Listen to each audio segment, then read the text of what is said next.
Life's a game, the world's a stage, and we are merely role players where theatrical people play role-playing games. My name's Matt Boothman, and I'm your keeper for this studio production.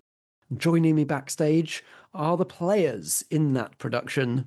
Oh, hello. Sorry, I'm just moving backstage with you guys because it's quite a small space in this room. Hello, my name is Fiona Howard, and I've been playing Billy Fletcher, who is a waxen scrivener. And it's been exciting. I can't believe I did that whole scene. It was so good. I'm glad to be here. Both of us use she, her pronouns. Thank you very much. Hello, hello, hello. I'm Benar, they, them, and I am playing Jasper Finch, he, they, just a little guy.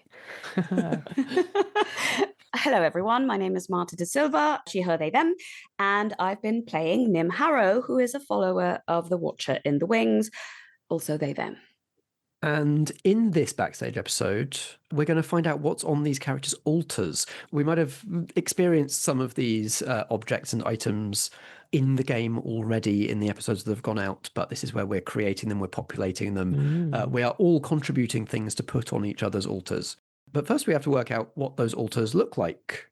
The altar, mechanically speaking, in terms of how the game works, it's basically your inventory. It's the bit of your character sheet where you write down the stuff that you've got, specifically the stuff that you've got that you can use to get advantage on dice rolls. You might have lots of other stuff, but it's not useful to you in that way.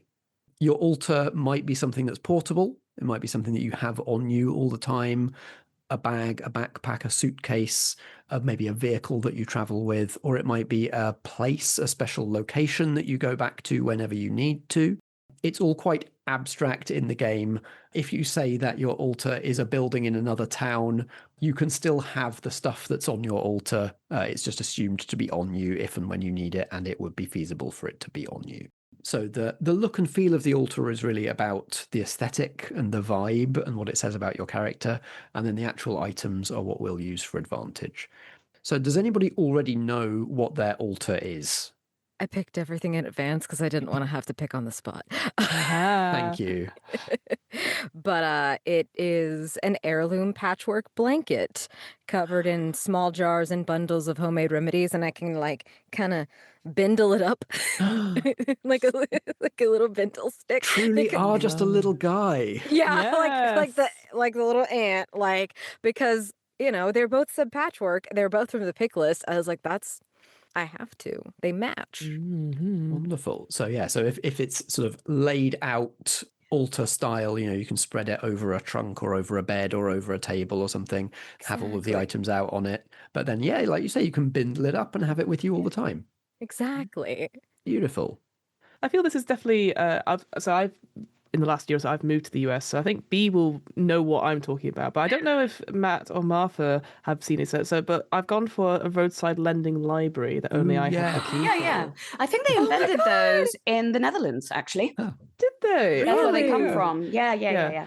Because where I live just out, they are at every other street. And it is fascinating to go into them and go who's gone? I don't, because there's no charity shops really around here. There's Goodwill and stuff. But I go in and I'm like, what people left in here? And let me tell you, there's some random stuff in these things. So I just saw that and I was like, yeah, absolutely. I like having this idea of like a very quaint little box that looks like a house, essentially, and like little windows. There's one. I'll see if I can take a picture of it to send to you guys afterwards. But there's where I bike to. There's one that looks like a house outside the house it's representing. It's so weird. It's very big. I think there's even like 2 levels to it. It's so wild. But yeah, mine's just a very standard, what looks like a Wendy house type lending library. Essentially, it's on the side of the road, and I have a little key that has maybe like a key ring, but it's like a little tail of some sort, ribbons. That's what I think. So it's just nondescript. In terms of like putting those little roadside lending libraries into this setting, they really have a kind of a shrine feeling to them. Yeah, I think works 100%. Extremely well. Because I knew they were a thing, but I didn't really see them in the UK. Maybe because people don't take care of them, whereas I feel like here they're here, there, and everywhere. So.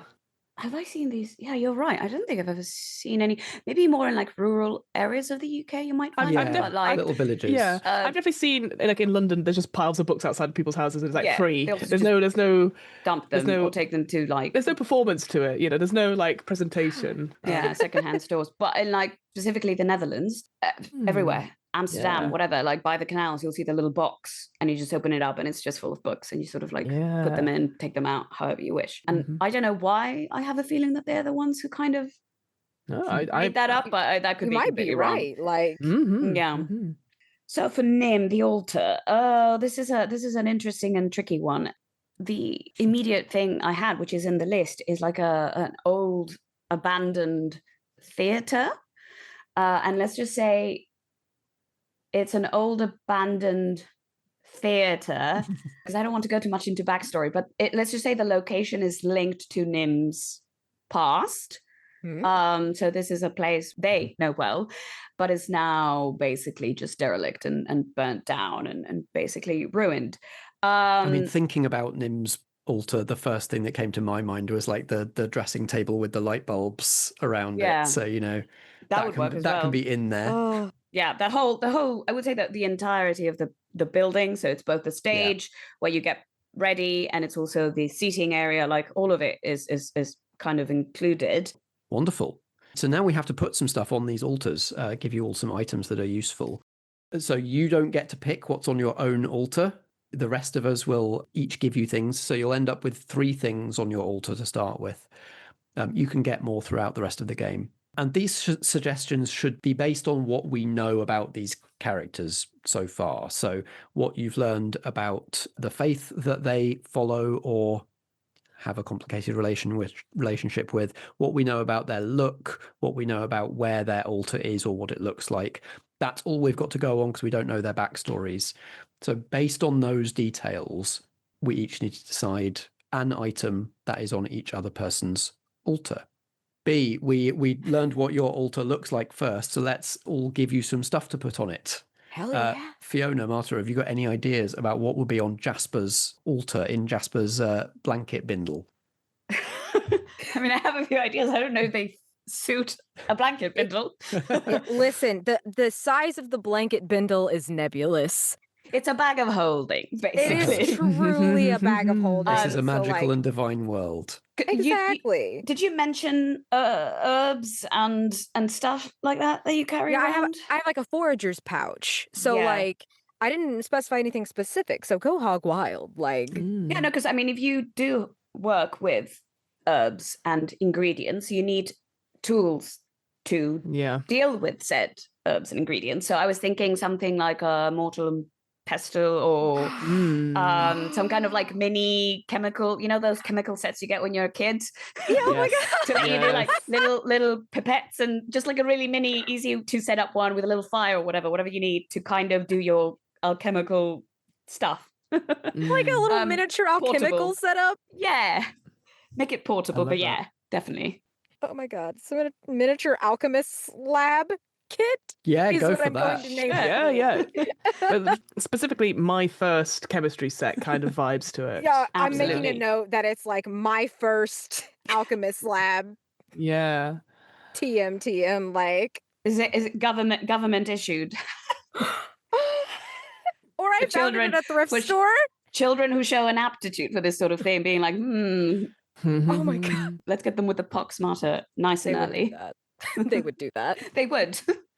I think you also have, and like let me know if this it needs to be not excarded, but like just check in on it. Because we were talking before, possibly off recording, about fake flesh and stuff. I wonder if you've got like synthetic, like a small patch that you've been practicing things on. Oh my god, I love that. That's so cute. Like, But it's like a little pot that you open it up and you're like, what the heck is that? And you're like, it's fine, and you just a little pot of flesh. a little pot of synthetic flesh. Synthetic, quote unquote. Yeah, if you want to put, I intoned it. You put the quotation marks around it. So I love it. No notes. I want to give you something that's like, I'm thinking about the sorts of things that like nurses and doctors give people to put them at their ease when they're like undergoing some sort of treatment or procedure. Like something quite basic, either like tissues or like lollipops. I love the idea of lollipops. Yeah, A lollipop, so cute. please. Lollipops. You've got a collection of lollipops that you can give to people when you've... You were very brave. Here's a lollipop. Oh my god, that's so cute. I'm obsessed. Fantastic. Oh, and make them have like what are they called? The little bean, jelly beans? Jelly beans? Jelly That we beans, got there in yeah. the end. But they have those bags with random flavors, and Yeah. sometimes it's like vomit. You have, delicious, and then you Like have a jelly pieces of belly. Yeah, no, I've had them. random They're flavor terrible. bags. Yeah, and it's like, this one's Mm. like rotten something or other. So you never know what you're Yeah. gonna get. One in 15 of these lollipops taste like something awful, and that is the sacrifice that whatever Yes. God runs the lollipop Exactly. factory demands. Yeah, absolutely. Wonderful. That's so Okay, good. that is Jasper's altar. You have 3 things that you can use for advantage. Let's see what's in Billy's lending library. I open the door and see. A secret. I work in a library in real life. You have one of those like stamps that you were talking about stamping like the due date thing, but it doesn't Yeah. just have numbers on it. It has like anything you want on it. It's like got this like infinite layers of different stamping abilities, like maybe Love prayer that. marks, maybe letters. I don't know. World's your oyster. Love that. That's awesome. Thank you. I think you've got a stack of printouts that you stumbled at some point on some piece of electronic storage, and obviously electronic storage is profane, but it was important data, and so to make it unprofane, you printed it all out, Oh my God. and it's on like a rough, in like a little roughly bound, like string bound zine booklet almost Ooh, of heck what yeah. basically looks like coding nonsense. Impossible to understand gobbledygook. So like a string bound zine of indecipherable characters. Love that. That's awesome. So my mind, this is where it's going. It's on the destruction of knowledge, right? The erasure and destruction of knowledge. That's part of the thing. So I was trying to think. It's like do you have like a little arsonist kit Heck yeah. to like, burn things and not just paper? You sort of ready. You've got a little kit, so depending on what it is you're trying to discard, it'll work. I don't know exactly what that looks like. Definitely a match and some sort of Yeah, for fuel. accelerant. Yeah. Yeah, a bit Like of one of like those little fire logs, like one of those little dudes that are like, Yeah, that burn quickly. so, yeah. yeah. Yeah, I like that. It's just that sort of thing going, oh, well, I never go home without my little travel arsonist kit. Let's unpack that, So crazy question. Did Beatles come in at some point? Is one of yeah, these- but there's my character's a beetle of knowledge and forgetting. Was one of the descriptions. Yeah. I like the idea of like, flesh eating beetles. What if Like you a have dermestid? what do you have a little thing of book eating beetles or Heck something yes. eating beetles? Oh So my that came back God. to me and I'm like, I like that idea. Very Egyptian. Being like, you Heck open the little box yeah. and they come out and they're like, and then they go back in. Yes, I love that. Yes. Fair. They're well trained. They're well trained. And I feel like somebody who reads the dictionary to relax or the thesaurus would probably appreciate having a bottle of Beatles. Yeah. Always. Yeah. There you go. Yeah, I open the door, and I see like the book stand, and then this box that's just ever so slightly vibrating. I'm like, good. And then shut the door, locked, ready for next time. Yep. If someone tries to open it without the key, they just burst out and destroy everything in the box. Oh my God. Self-destruct mechanism. Yeah, a little booby trap. Yeah. Booby trap. Beetle trap. Billy is seeming less inoffensive and safe by the minute. Wait, is it Billy the beetle librarian? Oh my God, it is. Oh my God. Yeah, I my love it. floral button down has like little beetles on it. Yes, there you go. I love where That's this so is good. going. Gorgeous. I mean, beetles can be pollinators, so they could be on the flowers. Yeah, we really need them Ooh, there. Love that. Lovely little creatures. And let's find out what's in Nim's theatre. I instantly had an idea because you mentioned no theater, and I was like, I gotta give you something that's related to that. So the fans, those beautiful big fold out fans, I think that could be really cool. And this is up to you whether you want to have this part or not, but I thought it'd be really sick if it was bladed. Yeah, immediately. I was like, oh, that's their weapon. Heck Yeah, exactly. I was like the edge is bladed. It's very shiny, so it stands in for a sword or for whatever you would, it's very abstract, very black box. I think you have a particular seat that is separate to the other seats. And this is how I see it in my head. Obviously, we talk about the box and all that sort of thing, but I think here it's just like a particular seat that's sat slightly raised away from the stage. That's one seat. I don't know how this is going to help you in your for the game, by the way. But it's one of those ones that has a button on it that you could press it, and something happens when you press the button. I think it's to show your applause or your something. There's a button. Oh no, it's to call food and drink to that particular spot. That's what it is. Yes, A I remember seeing luxury that. seat. Yeah, particular luxury seat. Luxury seat is a nice way of describing it. And I can see that in terms of how do you mark this in the game for advantage, I imagine that you can probably invest any seat you sit in with that sort of Yes. authority or luxury feel. So like sit in the seat, invoke this item, and it's like you're sitting in the best seat in the house. Yes, Wherever it is, perfect. even if it's a folding chair. Yes, absolutely. Yeah, you managed to always pick, exactly where you could see everything, and like almost like how I imagine the National Theatre when they do the National Theatre Live and stuff like that. You always have the best seat in the house because the camera angles everywhere. I think that's the exact thing you do. Yeah. Amazing. I'm going to give you bouquets of flowers. Yeah. Oh, amazing. But thrown what by about the in the audience. altar though? Aw. I think this is fun. It's fun to just give people items in their inventory without really thinking I like about it. how you're going to use it. But Yeah. We'll Heck yeah. figure it we out. shall see. We'll figure it out. Yeah. Brilliant. So, yeah, you're all fully equipped now. We have an idea of sort of the place or the object that these people use to sort of connect with their divinity, and you have some useful items you can use along the way. We are That's everything, yeah. ready Yeah. to play. Woo! Yeah.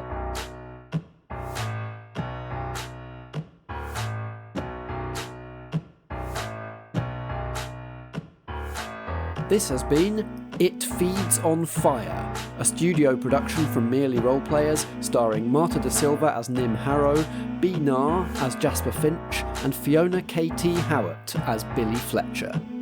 I'm Matt Boothman, and I play the supporting cast. The theme music is by me, and I edited and produced this episode. We were playing The Silt vs. Role-Playing Game by Gabriel Robinson and Jason Cordova, and published by The Gauntlet. The game is based on The Silt vs. audio drama by John Ware and Muna Hussain. Merely Roleplayers is a Foggy Outline production in association with Blackshaw Theatre Company. Until next time, the show must go on.